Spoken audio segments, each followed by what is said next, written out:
அஸ்ஸலாமு அலைக்கும்.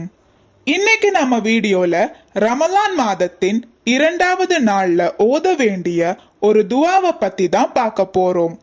நேத்து பார்த்த திக்கர் துவாக்களோட சேர்த்து இன்னைக்கு இதையும் ஓதுங்க.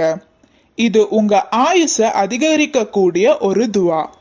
அது மட்டும் இல்லாம சாப்பாட்டுலயும் அல்லாஹு தாலா பர்க்கத்தை செஞ்சு நம்ம வாழ்க்கையில இருந்து தரித்திரத்தை முற்றிலுமா நீக்கிடுவான்.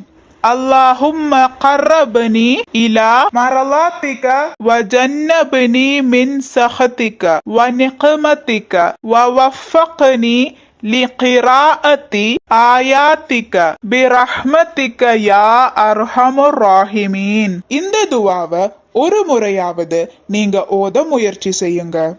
அல்லாஹு தாலா நம்ம துவாக்களை அங்கீகரிக்கிற அந்த 3 நேரங்கள்ல ஓதுறது மிகவும் சிறப்பு. அந்த 3 நேரங்களை பத்தி உங்களுக்கு தெரியலன்னா டிஸ்கிரிப்ஷன் பாக்ஸ்ல லிங்க் கொடுத்திருக்கேன். அதை நீங்க கிளிக் பண்ணி பார்த்து தெரிஞ்சுக்கலாம். அல்லாஹு தாலா நமக்கு ஆயுசையும் ஆஃபியத்தையும் தந்து அருள் புரிவானாக. ஆமீன்.